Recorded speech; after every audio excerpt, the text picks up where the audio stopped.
Anong mensahe ang kailangang marinig ng mga Aquarius sa period na to?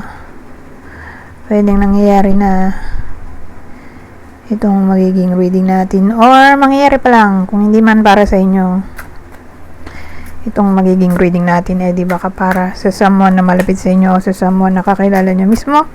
Baka may lumabas na gender, mamaya gawin nyo na lang energy. Masculine at feminine energy. Pwede rin naman na huwag nyo nang pansinin ng gender. Hindi ko masasabi kung anong magiging reading, kung positive ba o negative. Depende sa kung anong mapipick up kong energy. Walang masama kung papanorin ang Sun, Moon at Rising sign, kasi baka alin man sa mga yan ay mag-resonate na sa sitwasyon nyo.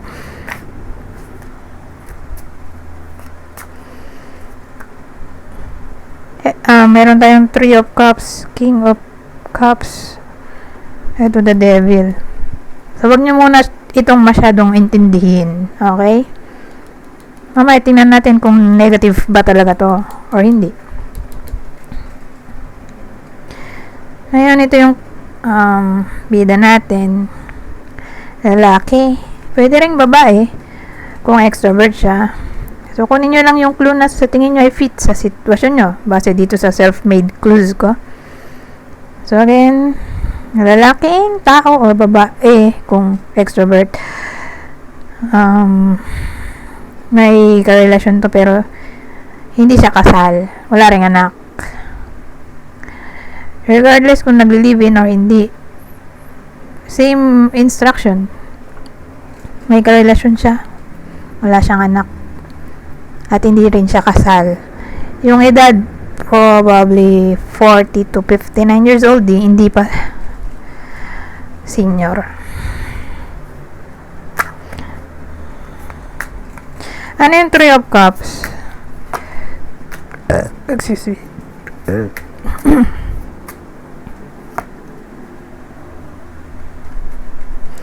So, 3 of Cups can clarify ng 6 of Wands at 3 of Cups, 4 of Cups. Ano to?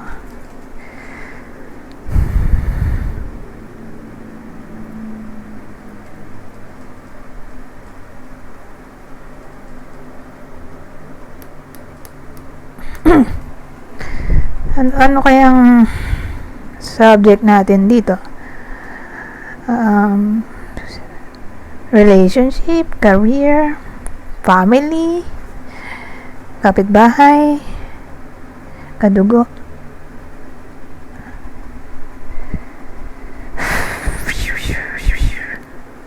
Since wala tayong idea, lalagay tayo ng ibang information. Pero again, 3, 4 of Cups. Pero ito yung pinaka main card.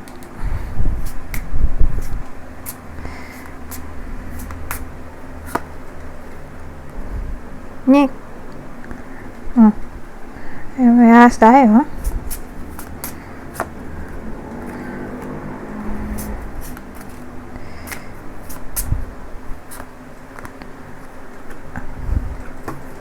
ano to?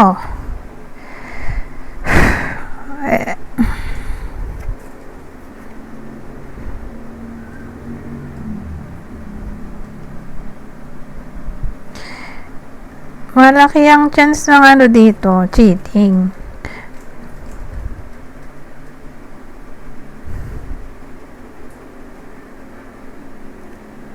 Three of Cups, so ito pa yung natin.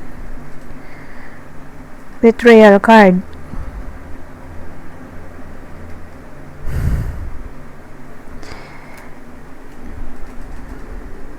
Ito yung problem at ito nga yung sumisira sa connection.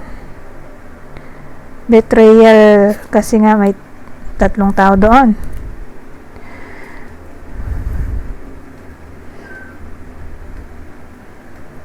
Pero dito tong 6 of Cups, 6 of ba to? Wands at 4 of Cups. Maganda naman yung Six of Wands.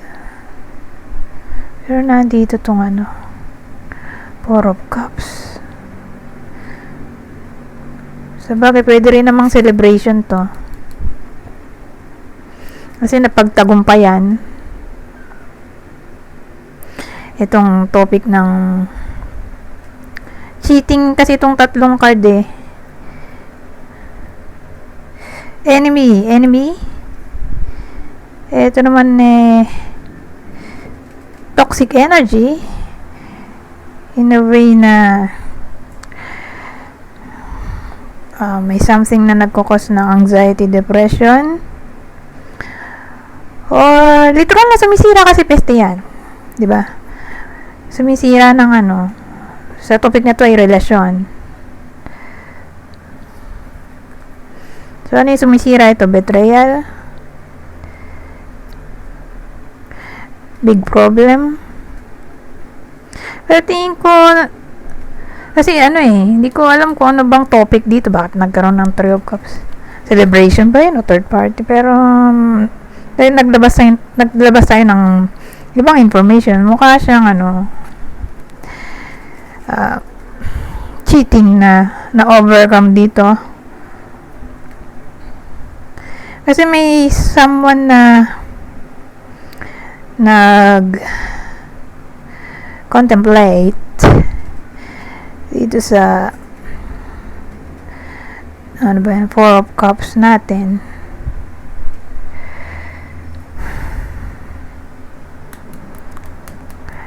So, dahil nagkaroon ng contemplation dito, na-realize na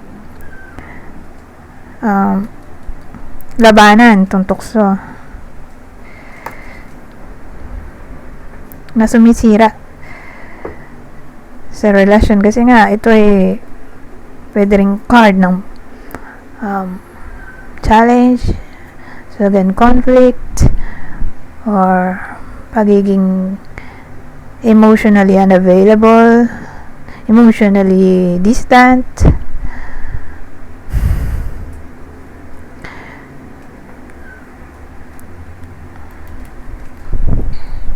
or nagbo-block sa connection, lumilimita. So, whether nangyayari na to, mangyayari pa lang, pero isang direksyon, cheating to. Probably lalaki yung nag-cheat dito. Ay, ito na pala. Siya to. May confirmation tayo na lalaki. So, ito na nga lalaki.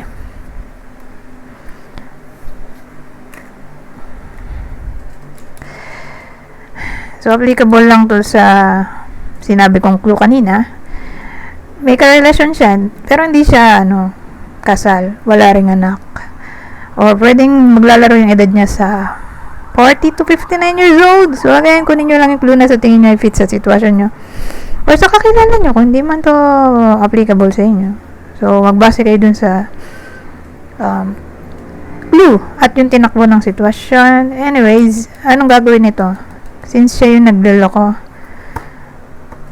anong gagawin niya? Nangangamba ako dito sana okay to.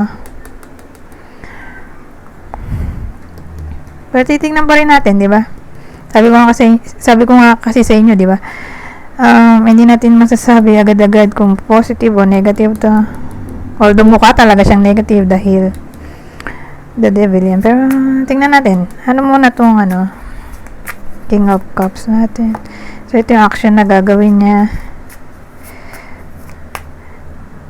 Hindi man literally sunod-sunod kasi may tendency na ito yung nauna, pangalawa to. Although ito yung dapat nauna, pangalawa to. Minsan ito yung nauna bago to. Saka minsan din na hindi sila nagsusunod-sunod or hindi sila magkakarugtong. Depende. Sabihin ko naman kung hindi sila magkarugtong.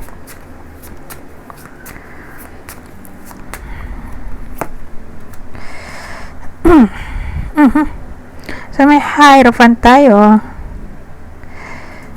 Hierophant. Teka, ayusin ko lang tong card. Yung mga ginamit kong deck kasi ayoko ng masikip. Yung mga pag-isip. So again, King of Cups.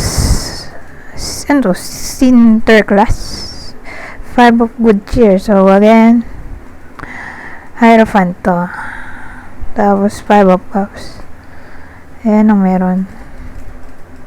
Ito yung topic ng natin, commitment, marriage.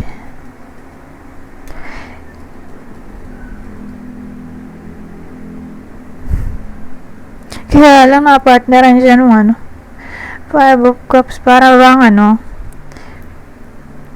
kaya niya siguro nagawang mag-cheat kasi sad siya sa connection nila nung karelasyon niyang original. Hindi siya masaya sa relasyon nila. Hindi sila kasal, diba? Di commitment card to.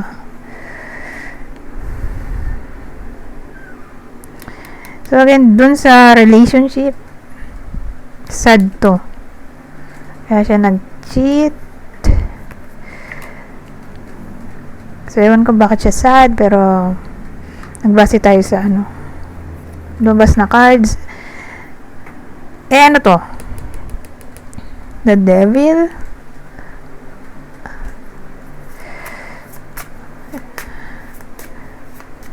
So ito na yung future outcome natin, or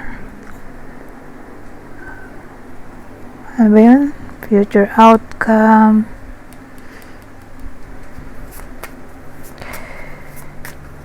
Yung pinaka-final future. Ano bang ang ibang term? Or potential outcome.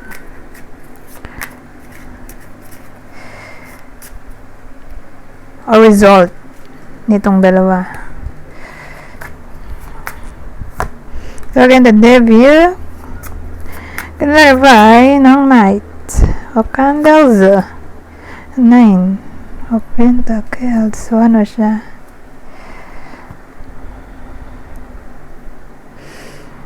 Positive or negative?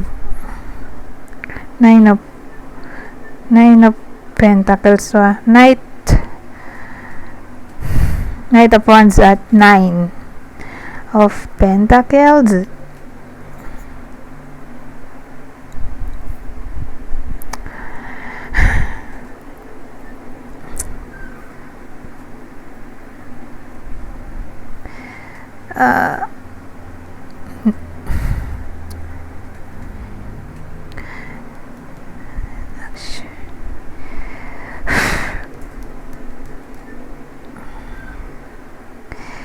More like negative. Ayoko nga sabihin ayoko man sabihin negative, pero yun yung pumasok sa isip ko. Ginagawan ko nga sana ng paraan na tawag dito somehow maging positive, pero hindi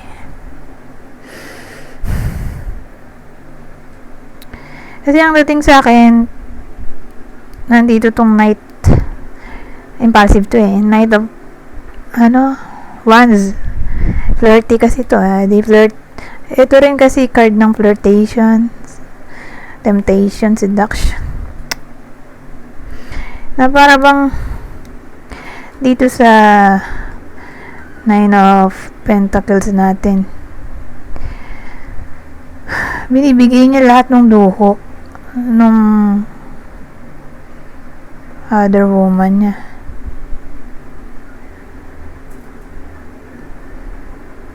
Or pwede rin namang para hindi siya mahuli, since wala pa tayong indicator na nagsasabi na eto mahuhuli na to nung asawa niya, or nahuli na. Sabagay, pwede rin namang nangyayari na to, or mangyayari pa lang. Easy yung direction. Etong 9 of Gifts, either binibigay nung lalaki yung luho nung other woman niya, or tawag dito, may case na, let's say, every time na nag-cheat siya, binibigay niya yung luho nung partner niya para siyang pampalubag loob o suhol para hindi siya mabuking or para hugas kamay, parang ganun, sa ginawa niyang kasalanan.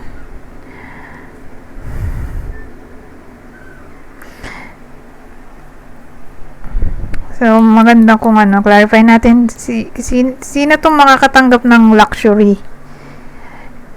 Yung original ba? Yes or no?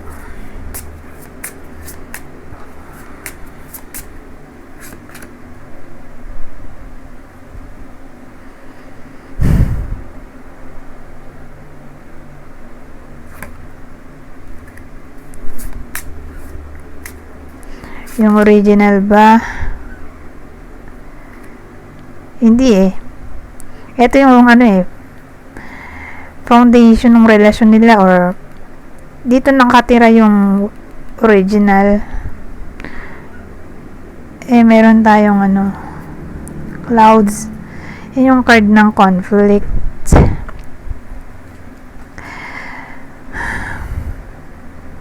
So more like yung other woman yung nakakatanggap dito ng luxury. So sobrang saya niya siguro dun sa other woman. Dun na napupunta siguro lahat ng pera niya, or tinitipid niya siguro yung original para mabili niya yung luho nung other woman.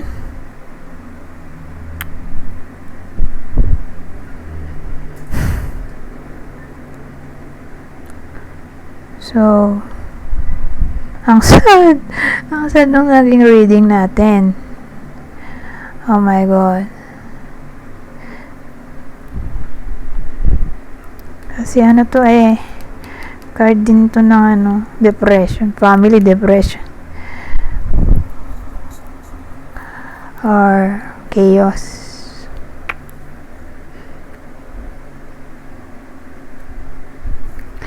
Family chaos. Diyos ko.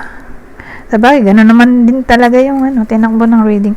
Ng reading natin. Kaya lang kasi, remember, hindi sila pamilyado. 'Di ba? Walang anak eh. Wala silang anak. Di rin sila kasal. So, more like, yung magkarelasyon dito ay nagli-live-in. May bahay kasi. Kasi may mga magkarelasyon na hindi sila magkasama pa sa ngayon sa isang bubong. Pero more like yung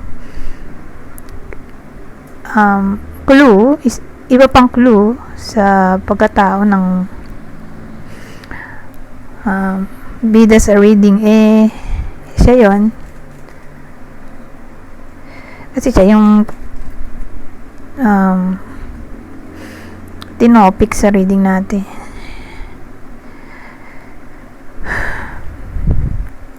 So, pwedeng nagli-live-in sila dito.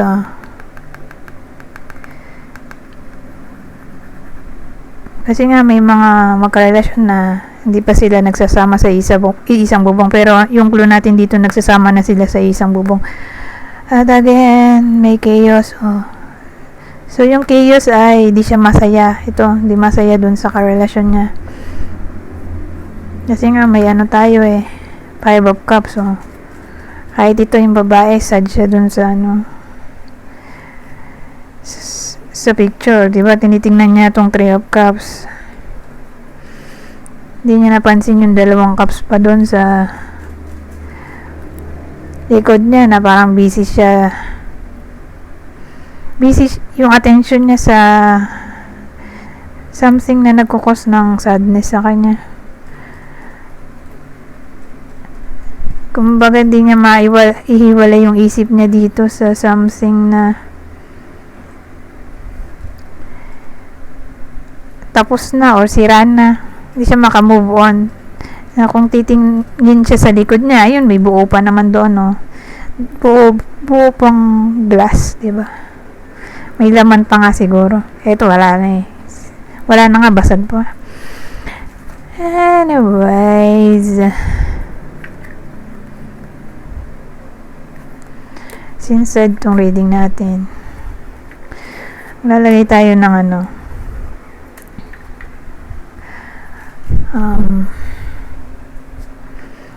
advice. Pero ito naman ngayong period lang naman. Hindi naman to forever. Kumbaga ito yung energy sa period na to. Okay? Sa period lang na to. Ito yung advice natin. Sa ganitong klaseng reading,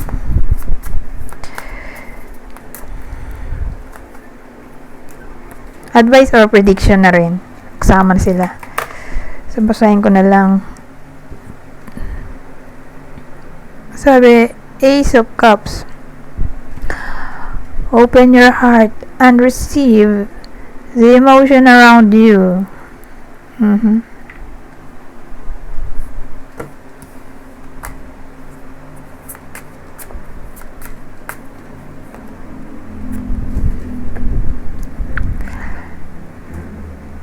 So, sabi, be open to receive the healing and nurturing you need.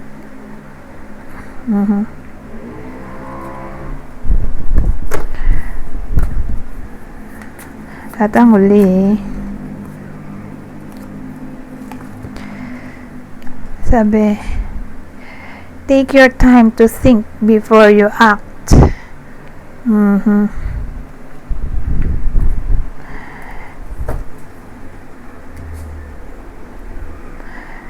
So, sabi ko nga, general advice at prediction to, di ba? Same lang din dito. Isa instruction. General advice at prediction sa period na to. Babasahin ko na lang din para mabilis. Kunin nyo lang yung mensahe na sa tingin nyo ay fit sa sitwasyon nyo.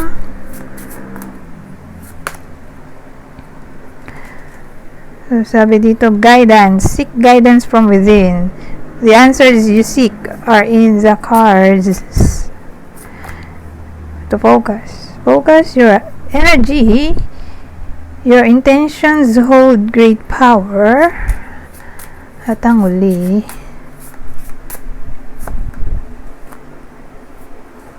kala ko dalawa eh.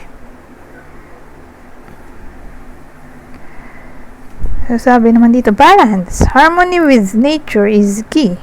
Connect with the elements for balance and wisdom. Anyways, hanggang dito na lang. Goodbye for now.